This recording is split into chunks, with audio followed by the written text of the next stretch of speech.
지난 순종강예배 때 빛의 자녀라 라는 말씀을 드리면서 한 사람이 얼마나 큰 영향력을 미치는지를 블라디미르 1세 러시아 복음화를 이끈 사람에 대해서 말씀을 봤는데요, 꼭 그렇게 많은 사람에게 영향을 미치거나 또 그렇게 겉으로 효과적으로 그 역할만 하는 게 아니라 또 다른 빛의 자녀로서의 설명도 있더라라고 하는 거죠. 오늘 그런 차원에서 또 다른 차원의 빛의 자녀의 모습을 좀 살펴보기를 원합니다. 여러분, 그 노래 중에 그 노래 아세요? 등대지기? 우리 어렸을 때 불렀던 노래인데요, 제가 좋아하는 노래 중에 하나인데 이렇게 시작되어집니다. 얼어붙은 달그림자 물결 위에 비치며 한겨울에 거센 파도 모으는 작은 섬. 읽으려니까 좀 흥이 안 나죠? 다 같이 시작. 생각하라 저 등대를 지키는 사람의 거룩하고 아름다운 사랑의 마음을. 아멘. 영국의 민요예요. 아멘 하면 안 되는데 원래 영국 자체가 기독교적이었기 때문에 민요이지만 상당히 복음적인 내용이 들어가 있어요. 등대지기, 그죠? 등대지기 같이 성경에 보니까 우리의 마음을 비춰주는 한 사람이 있어요. 그게 누구냐면 바로 오늘 본문의 주인공 누구예요? 햇사람 우리야. 그죠? 이 햇사람 우리야는 참 성경의 많은 인물들 가운데서 진짜 평가절하 된 사람이에요. 평가가 제대로 받지 못한 사람 중에 한 사람이 바로 햇사람 우리야예요. 이 우리야라고 하는 이름은요, 주님은 빛이다, 주님은 나의 빛이란 뜻이에요. 그러니까 오늘 본문에 참 잘 어울리는 이름을 가지고 있죠. 빛의 자녀. 우리아를 햇사람이라고 하는데 이게 누구냐면 한때 이 팔레스타인 지역을, 가나안 지역을 점령했던 히타이트 민족 아시죠? 여러분 세계사에서 배웠죠. 히타이트 민족은 철기 문화를 이끌었던, 청동기 시대를 끝내고 철기 문화를 이끌었던 민족 중에 하나가 히타이트 민족인데요, 바로 히타이트 민족의 후예예요. 누가? 우리아가.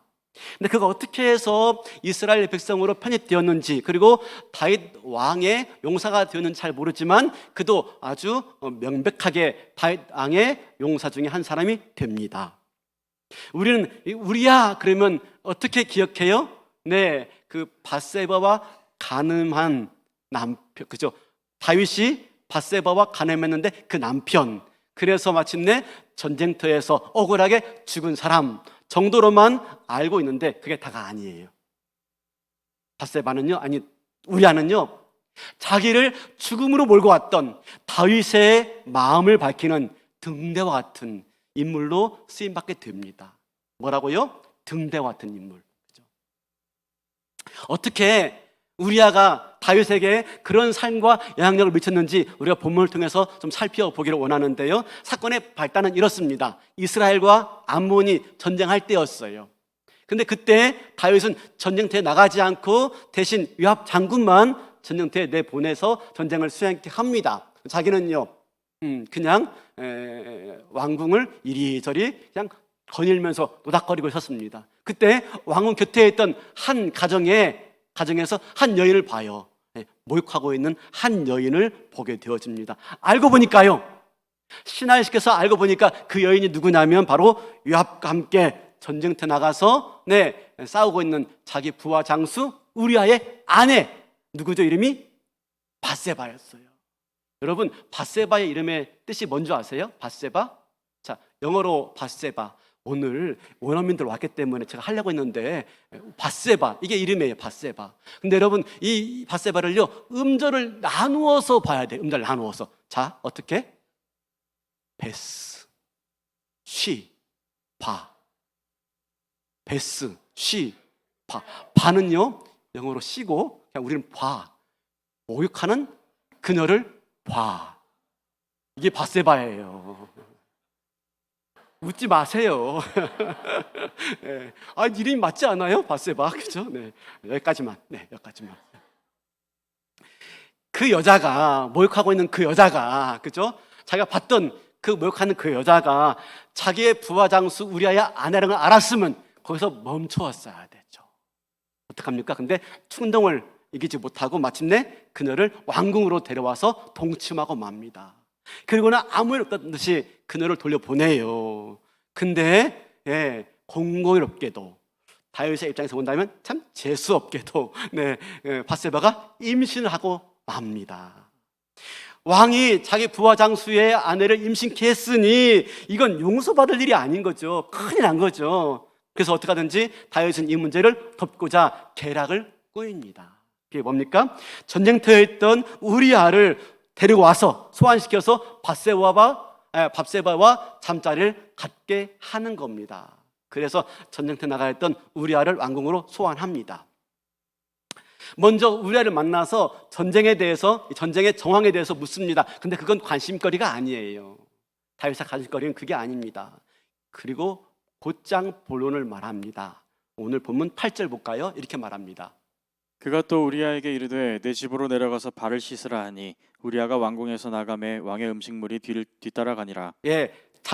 발을 씻으라, 이건 은혜의 은어. 어떤 거냐면 아내와 잠자리를 즐겁게 가지라라고 하는 은어의 은어. 그리고 나가니까 왕이 내려주는 어주하고 왕이 내려주는 산의 진미가 뒤따르고 있는 겁니다. 무슨 말이죠? 야, 집에 가서 이거 먹고 마시면서 기분 좋게 아내하고 잠자리를 해 라고 하는 거예요. 술 마시고 기분이 알딸딸해지면, 그죠? 전쟁터에 고단함을 싣고 아내와 잠자리를 즐길 수가 있겠지요. 나름대로 본다면 왕이 부하 장수에게 베푸는 시혜예요, 시혜. 근데 우리아가 어떡합니까, 그것을요? 수개월 동안 전쟁터에 싸우고 있었습니다. 피곤했겠죠. 얼마나 아내가 그리웠겠습니까? 그것을 노리고 다윗이 상을 내린 것인데 우리아가 집에 가지 않아요. 어떡합니까? 왕궁 문에서 자기 병사들과 함께 그만 거기서 모숙하고 맙니다. 아니, 어떻게 이럴 수가 있어요? 그죠? 깜짝같이 모든 문제를 덮을 수 있는 절호의 기회였는데 그만 우리아가 협조를 하지 않은 거예요. 전혀 예상 밖의 행동을 하게 된 겁니다. 그래서 다윗이 우리아를 불러서 묻습니다. 너 왜 그랬니? 라고 묻자 우리아가 이렇게 말을 합니다. 11절입니다. 우리아가 다윗에게 아뢰되 언약궤와 이스라엘과 유다가 야영 중에 있고 내 주 요압과 내 왕의 부하들이 바깥들에 진치고 있거늘 내가 어찌 내 집으로 가서 먹고 마시고 내 처와 같이 자리일까? 내가 이 일을 행하지 아니하기로 왕의 살아계심과 왕의 혼의 살아계심을 두고 맹세하나이다 하니라. 첫 번째가 뭡니까? 언약궤가 지금 야영 중에 있다는 것입니다. 이스라엘과 같이. 언약궤는 뭘 상징하죠? 언약궤는 하나님의 임재를 상징합니다.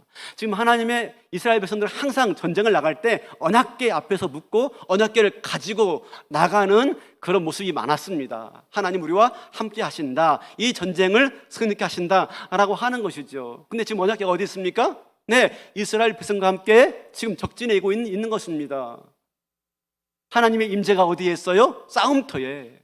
하나님이 지금 어디에 관심을 두고 있습니까? 어디에 집중하고 있습니까? 이스라엘과 전투에 지금 하나님이 집중하고 있습니다. 그런데 내가 어떻게 이럴 수가 있겠습니까? 라고 말을 하고 있는 것입니다.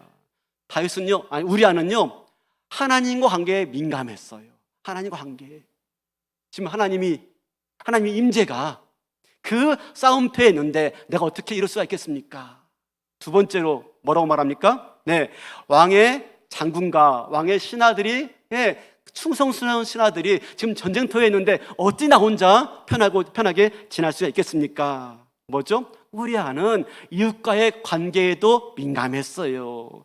자신의 상관을 생각하고 자기의 동료들을 생각하고 있어요. 한마디로 말하면 나만 이런 특혜를 받을 수 없다는 것입니다. 모든 동료들과 모든 이웃들과 함께 동고동락해야 된다는 말씀인 것이죠. 여러분, 어떻게 이럴 수가 있어요? 그죠? 아니, 우리 같으면은, 그죠? 그런 왕의 시혜를 베푸면, 감사합니다 하고 얼른 그걸 다 누릴 텐데, 그렇게 하지 않는 거예요. 왜 그렇죠? 우리아는 하나님을 사랑하고 이웃을 사랑하는 사람이었던 거예요. 그가 햇사람이었습니다. 이방인이었어요. 이방인이었음에도 불구하고 어떻게 이렇게 하나님을 사랑하고 이웃을 진심으로 사랑하는 사람이 되었을까요? 참 신기하죠. 그냥 왕의 명령에 따라서, 왕의 의도를 따라서 그냥 집에 들어가서 많이 마시고 많이 취하고 아내와 함께 잠자리하고 하고 나오면 그만입니다. 근데 그렇게 하지 않아요. 바보같이 우직하게 하나님께 민감하고, 그리고 동료들과 이웃의 민감한 모습으로 자기의 삶을 살고 있어요. 결과적으로 다윗의 계략은 실패로 돌아가고 말았습니다. 그러면 이쯤 돼서 한번 좀 돌아봐야 돼요. 왜 안 되지? 왜 내 뜻대로 안 되어지지? 우리가 내 뜻대로 안 되어지면 한 번쯤 되돌아봐야 돼요. 왜 안 되지? 하나님 뜻이 있나? 되돌아봐야 되는데 다윗은 그렇게 하지 않아요. 어떡합니까? 자기의 실수를 많이 하기 위해서요, 오히려 더 애씁니다. 우리아로 하여금 하루 더 예루살렘에 머물게 합니다. 그리고 이제는요, 다윗이 그냥 어주하고 그냥 산의 진미를 내리는 걸로 끝나지 않습니다. 나랑 같이 마시자. 자기 상에 초대해요. 그래서 왕이요, 우리와 함께 밤새도록 마십니다. 진탕 취하게 만들고 있는 거예요. 왜요? 다윗은 어떻게 쓰든지, 우리아가 잔뜩 취해가지고 어떻게 쓰든지 자기 아내 밧세바와 잠자리를 들게 하는 게 목적이에요. 그래서 인사불성이 되도록 술을 마시게 합니다. 여러분, 사람이 술에 취해가지고 만취가 되면 그 사람 뭐라고 하죠? 그런 상태를 뭐라고 하죠? 그죠? 인사불성? 그죠? 탈무드에 보면은요, 이런 말이 있어요. 사탄이 포도나무에 거름을 주는데요, 첫 번째 어떤 거름 주냐면 양의 피를 가져와서 거름 준대요. 두 번째는 사자의 피를 가져와서 거름을 준대요. 세 번째는 원숭이의 피를 가져와서 거름 주고요, 네 번째 돼지의 피를 가져와서 거름을 준대요. 이게 무슨 말입니까? 포도나무에서 뭐가 나오냐면 포도주가 나오는 거예요. 사람이 처음에 술을 마시면요, 양의 피, 양처럼 온순하대요. 그런데 좀 더 마시면요, 두 번째가 뭐라고 했죠? 사자의 피, 사자처럼 싸나워진대요. 우리가 저녁에 어디 시내 가서 가게 들어서 음식 먹다 보면 막 시끄러워요. 뒤에서 막 시끄러워요. 싸우나 싶어서 오면 뭐 하고 있죠? 술 마시고 있어요. 술 마시는데 꼭 싸우는 것 같아요. 그렇죠? 사자처럼 싸나워진대요. 목소리 커지고요. 세 번째로요, 좀 더 술 마시면 세 번째가 뭐죠? 원숭이의 피, 그죠? 원숭이처럼 춤추고 노래하고 그런 모습 된답니다. 네 번째는요, 뭐라고 그랬죠? 돼지의 피, 돼지처럼요 토하고 오바이트하고, 그죠? 더러운데 뒹굴고 마침내 취해진다고 합니다. 뭐죠? 술에 취하면 인간의 가장 기본적인 본능이 올라오게 된다는 것이죠. 그러면 마침내 술에 취해서 우리아도 그렇게 되어 밧세바와 함께 잠자리를 하게 될 것을 기대했어요. 근데 어떻게 됐습니까? 13절. 다윗이 그를 불러 그로 그 앞에서 먹고 마시고 취하게 하니 저녁 때에 그가 나가서 그의 주의 부하들과 더불어 침상에 눕고 그의 집으로 내려가지 아니하니라. 또다시 병사들과 밖에서 잠을 자고 만 거예요. 낭패죠. 술에 취하면 안 하던 행동도 하는데, 그죠? 끝내 이 우리아는 아내에게 내려가지 않은 거예요. 여기서 우리가 알 수 있는 게 무엇입니까? 우리아는 뼛속 깊이 하나님과의 관계에 민감했고요, 이웃과의 관계에 민감했어요. 자기 혼자 그럴 수 없다는 거예요. 하나님이 전쟁터에 있고 내 모든 동료들이 전쟁터에 있는데 내가 그럴 수 없다. 사람들이 보는 곳에나 안 보이는 곳에나 그는 일관성 있게 하나같이 하나님 사랑하고 이웃 사랑하는 모습으로 그는 살았던 거예요. 마침내 다윗이 그렇게 궁리하고 노력했지만 모든 일이 수포로 돌아가고 말았어요. 마침내 다윗이 마지막 계획을 세웁니다. 그게 뭐예요? 우리아를 전쟁터에 내보내서 죽게 만드는 거예요. 다윗은요, 자기의 오점과 실수를 만회하기 위해서 자신의 충성스러운 부하였던 우리아를 어떻게 합니까? 마침내 죽여버리는 그런 잔인한 선택을 하게 되어집니다. 사람이요 얼마나 잔인한지, 욕정과 욕망에 붙들리면 사람이라고 말할 수 없는 그런 일들을 마침내 저지르고 마는 거죠. 그래서 다윗은 요압 장군에게 편지를 써 보냅니다. 우리아를 적진 맨 앞에 나가게 가지고 맹렬한 싸움을 하겠다가 마침내 아군들을 다 후퇴시키고 홀로 남게 해서, 그래서 적의 화살에 죽게 하라 하는 내용이었어요. 근데 더 놀라운 것은요, 그 편지를 누구 손에 보내요? 우리아의 손에. 어떻게 그럴 수 있어요? 그죠? 아니, 우리아를 죽이라 하는 그 내용이 담긴 그 편지를요, 누구 손에? 우리아 손에 보내고 있어요. 이게 사람이 할 짓이에요? 우리가 알고 있는 다윗이 그런 사람이에요. 그 편지의 내용이 어떤 내용인지 알았을까요? 몰랐을까요? 아마 몰랐었겠죠. 근데 자신을 죽이라 하는 그 내용이 담긴 그 편지를 가지고 우리아가 갑니다. 마침내 요압은 우리아를 그 적진 전쟁터의 맨 앞에 내세웁니다. 그리고 맹렬한 싸움을 하게 하다가 마침내 다 후퇴해버리고요, 홀로 남은 우리아가 적의 화살 먹고 죽게 합니다. 마침내 우리아는 죽어요. 우리아는 죽으면서 자기가 왜 죽는지도 모르고 죽고 있는 거예요. 여러분, 여기서 보니까 어떤 모습 봅니까? 우리아의 충직스러운 모습, 바보같이 충직스러운 모습. 근데 그 충직스러운 모습의 가장 근본이 뭐라고 말하고 있어요? 우리 어디 보냐면 고린도전서 13장 5절, 6절, 7절이에요. 불의히 행하지 아니하며 자기의 유익을 구하지 아니하며 성내지 아니하며 악한 것을 생각하지 아니하며 불의를 기뻐하지 아니하며 진리와 함께 기뻐하고 모든 것을 참으며 모든 것을 믿으며 모든 것을 바라며 모든 것을 견디느니라. 여러분, 고린도전서 13장은 무슨 장이죠?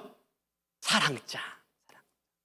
사랑이 뭐냐? 아주 애매하지만 이 고린도전서 15장, 13장에서는요, 사랑을 구체적으로 말씀해 주고 있어요. 다시 보여줄까요? 5절. 사랑은 자기의 유익을 구하지 아니하며. 사랑은 자기만의 유익을 구하지 않습니다. 우리아는 자기만의 유익을 구하지 않아요. 자기만의 유익은 포기하고요, 다 지금 고생하고 있는데 내가 어떻게 나의 유익만 구하겠습니까? 자기만 아는 사람이 아니에요. 동료들 생각하는 참 사랑의 사람인 것이죠. 사랑의 동기였어. 사랑의 동기. 두 번째로 7절 보여주겠습니까? 7절. 모든 것을 참으며 모든 것을 믿으며 모든 것을 바라며 모든 것을 견디느니라. 모든 걸 믿는데 모든 걸 믿어요. 우리아는요, 철저하게 다윗을 신뢰하고 있어요. 지금 자기를 죽이려고 하고 있는, 자기 손에 그 편지를 담아서 보내고 있지만 우리아는요, 다윗을 철저하게 신뢰하고 있어요. 왜냐고요? 생각해 보세요. 우리아는 요압과 함께 수많은 전투를 이끈 사람이에요. 전투라고 한다면 이골이 난 사람이에요. 근데 지금 우리아가 다윗 왕으로부터 온 편지를 받고 지금 세운 이 전투 계획이 뭡니까? 이건 말도 안 되는 거예요. 적진 한가운데 나아가서 싸우라. 이건 모두를 죽게 만드는, 사지로 내모는 그런 계획이에요. 그런 전략이에요. 이런 전략을 세운다는 건 말이 안 돼요. 우리아가 볼 때 이건 말이 안 되는 전투 계획이에요. 전략이에요. 근데 그렇게 하라. 아마도 우리 같으면 이상한데 왜 그러지? 요압이 이렇게 한 적 없었는데 다윗 왕으로부터 편지를 받은 다음에 계획을 바꾸었어. 전략을 바꾸었어. 이게 뭐지? 라고 하면서 의심할 뻔할 것입니다. 충분히 의심이 되어지죠. 모든 것을 믿으며. 그럴 리가 없어. 다윗 왕이 그럴 리가 없어. 모든 것을 믿으며 모든 것을 견디며 모든 것을 참으며 그렇게 나아가요. 사지로. 뭐라고요? 그게 모든 것을 믿으며. 사랑의 사랑. 이 우리아의 모든 행동의 가장 근본은 무엇입니까? 하나님 사랑, 이웃 사랑. 사랑. 너무나 바보스럽게, 너무나 우직하게 사랑밖에 모르는 사람이 누굽니까? 그게 바로 우리아예요. 우리아. 참 바보스럽지요.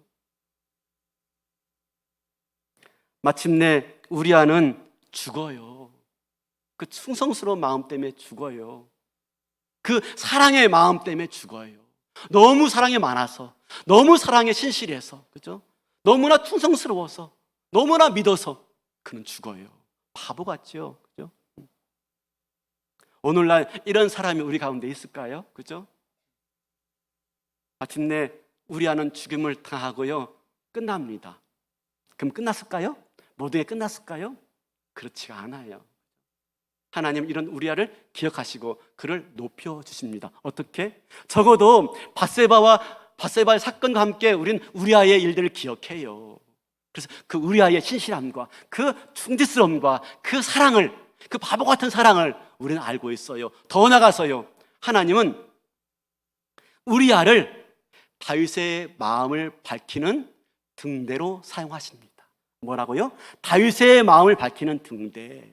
이건 그냥 제가 하는 말이 아니에요. 여러분, 나중에 하나님께서 이 모든 일을 아시고 나단을 통해서 다윗을 책망하십니다.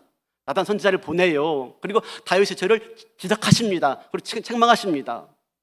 그러면 다윗이 지은 죄가 몇 가지일까요? 우리가 여기서 10계명으로 한번 찾아볼까요? 다윗이 지은 죄 10계명으로. 6계명이 뭐죠? 살인하지 말라. 살인했잖아요. 우리야, 그죠? 죽였잖아요. 7계명이 뭐죠? 간음하지 말라. 바세바와 간음했잖아요. 8계명이 뭐죠? 내 이웃의 집을 탐내지 말라. 탐냈잖아요. 아내를 탐냈잖아요. 남의 아내를 탐냈잖아요.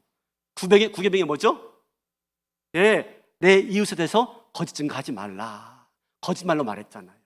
은밀하게 속여가지고 자기 죄를 덮기 위해서, 예, 우리아를 왕궁으로 소환하고 마치 상을 내리는 것처럼 보이지만 사실은 그게 아니라 바세바와 잠자리를 해서 자기의 실수를 덮으려고 거짓말했잖아요. 10계명이 뭐죠? 내 이웃의 집을 탐내지 말라. 내 이웃의 아내나 남종이나 여종이나 소나 낙이나 모든 걸 탐내지 말라. 10계명을 어긴 거예요. 6계명, 7계명, 8계명, 9계명, 10계명 하나 더 있대요. 11계명. 들키지 말라. 들켜버리고 말았어요. 그죠?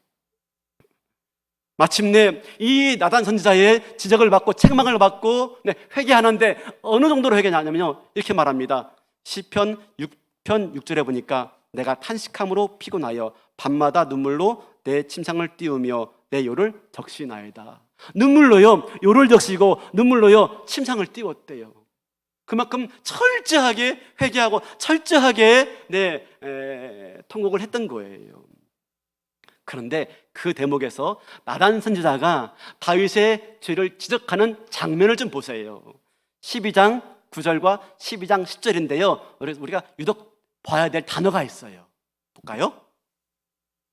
근데 어찌하여 내가 여호와의 말씀을 업신여기고 나보기에 악을 행하였느냐? 내가 칼로 햇사람 우리아를 치되 암몬 자손의 칼로 죽이고 그의 아내를 빼앗아 내 아내로 삼았도다. 네, 10절 9절 보니까 뭐라고 말합니까? 햇사람 우리아를 치되 하면서 햇사람 우리아를 언급을 해요. 또 10절 볼까요?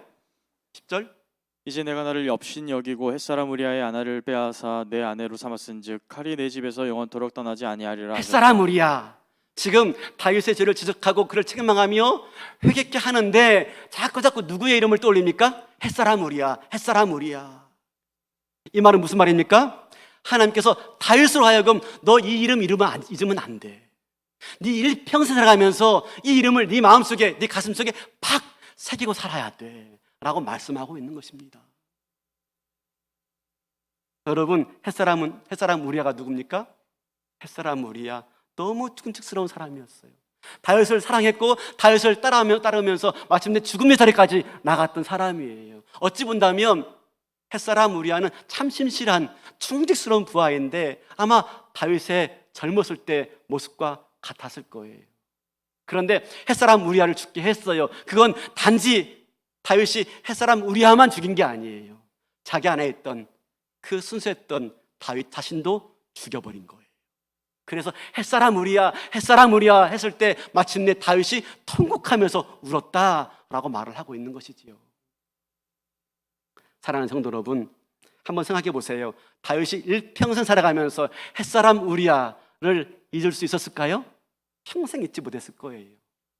성경도 이렇게 말합니다. 열왕기상 15장 5절. 이는 다윗이 햇사람 우리아의 일 외에는 평생에 여호와 보시기에 정직하게 행하고 자기에게 명령하신 모든 일을 어기지 아니하였습니다. 다윗을 평가하면서요, 그가 여호와 보시기에 정직하게 하고 모든 일들을 하나님 뜻대로 행했다라고 말하면서 햇사람 우리아 일 외에는, 또 햇사람 우리아래. 그 뭘 말합니까? 예, 일평생 다윗의 삶 가운데 떠나질 않아요. 햇사람 우리아. 이 말은 일평생 살아가면서 다윗의 죄책감이 시달렸다, 그 말이 아니에요. 이미 그는요, 철저하게 회개하고 철저하게 뉘우치고 죄 용서 받았어요. 밧세바와 가나안에서 낳은 아들날 죽었습니다. 다 용서 받았어요. 그렇지만 다윗은 일평생 살아가면서 햇사람 우리아를 잊지 못해요. 그의 신실함과 그의 충직스러움과 바보같이 하나님 사랑하고 이웃 사랑밖에 몰랐던 그의 모습들을요, 다윗은 잊지 못하고 있는 거예요. 그래서 마침내 그 우리아가 다윗의 마음을 밝히는 등대가 되어서 훗날 다윗에 대해서 그가 여호와 보시기에 정직하게 행하였다라고 하는 평가를 듣게 하는 인물이 되었던 거예요. 누가? 우리아가 일평생 다윗의 마음을 밝히는 등불 되어서 다윗이 살아가면서 다시는 그런 죄를 짓지 아니하고요, 여호와 보시기에 정직하게 행하였다라고 하는 삶을 살게 하는 다윗의 마음의 등불이 된 줄로 믿습니다. 여러분, 그런 인물이 또 있어요. 바로 스데반이에요. 스데반 아시죠? 스데반, 그는 신약시대에 예수님 증거하다가 돌 맞아 죽은 집사님이에요. 그 현장에 누가 있었습니까? 스데반을 죽이는데 함께 했던 사람이 바로 사도 바울이에요. 사도 바울도 예수 믿는 사람들을 잡아서 박해하고 죽이는데 아주 열심히 했던 사람입니다.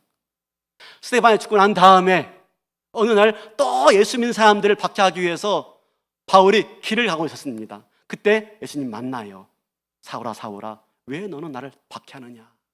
마침내 예수 믿고 예수님 만나고 회개하고 이방의 사도로 나아갑니다. 그런데 그 사도 바울의 일평생 가운데 여러분, 사도 바울이 스데반을 잊을 수 있었을까요? 회심하고 나서 하나님의 자녀가 된 다음에 사도 바울의 마음 가운데 스데반을 잊을 수 있었을까요? 아마 못 그랬을 거예요. 그 스데반의 말 한마디, 그렇죠? 죽어가면서 하늘을 향해서 오 주여 저들을 용서하옵소서, 자기가 하는 일이 무슨 일인지 알지 못하고 있습니다. 의연하게 오히려 돌을 던지는 그들을 향해서 기도했던 그 스데반의 모습, 아마 사도 바울은 일평생 잊지 못했을 거예요. 그게 사도 바울이 남은 인생을 살아가는 데 있어서 중요한 등불이 되었을 것 같아요.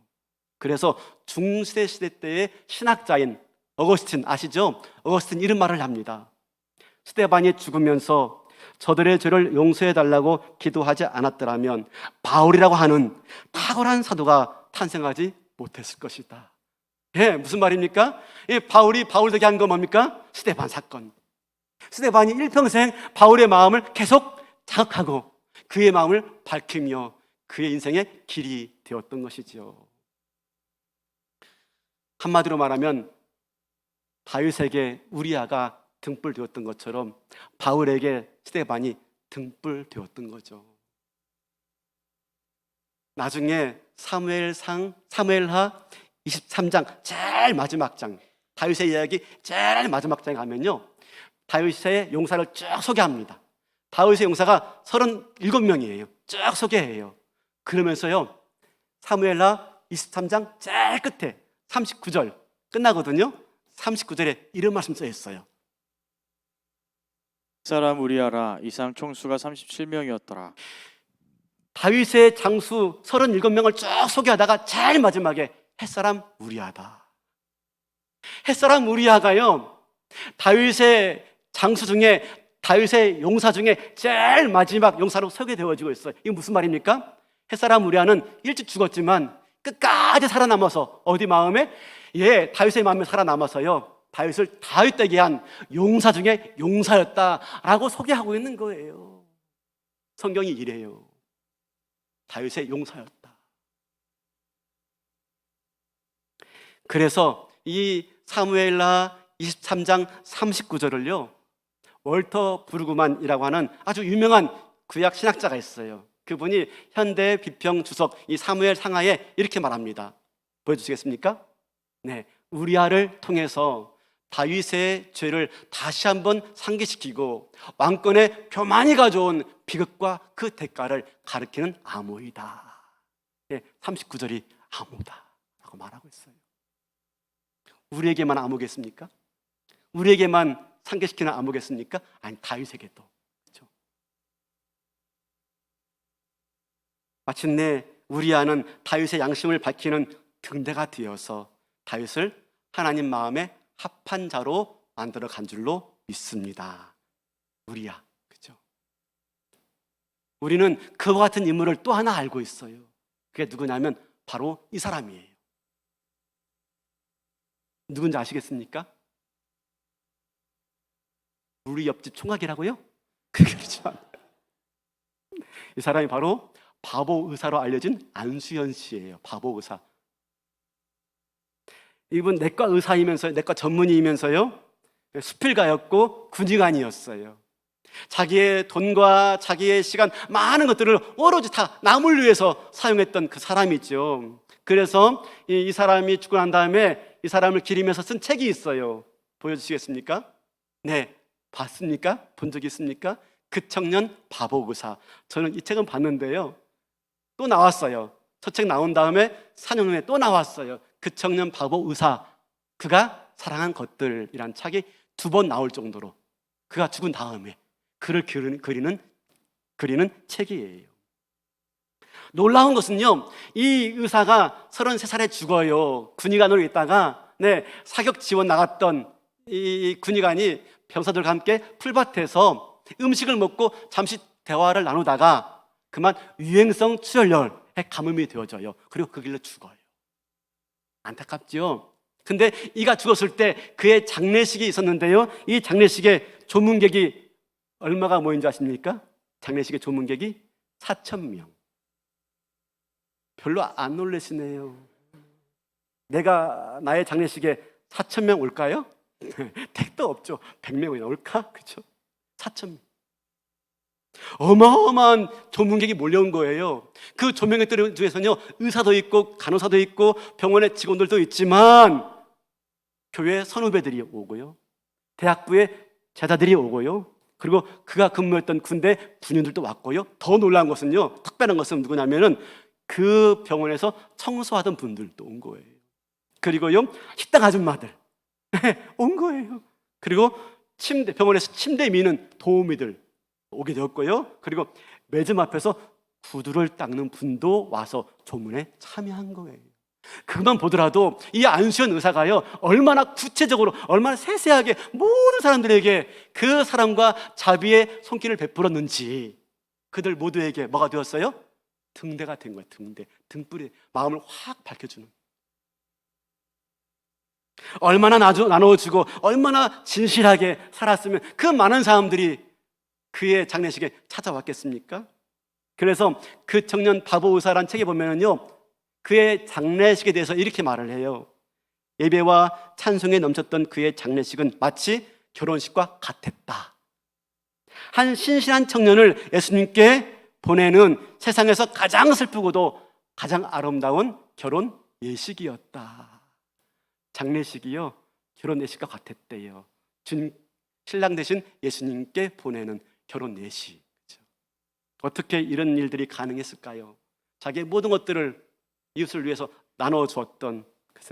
그래서 이 청년, 이 의사 안수연 씨가 있었을 때, 살아있을 때 그 주변의 선후배들이 그 안수연 씨에 대해서 이런 별명을 지었대요. 인간 내비게이션 안수연. 인간 내비게이션. 뭐 길을 잘 알아가지고 내비게이션이 아닙니다.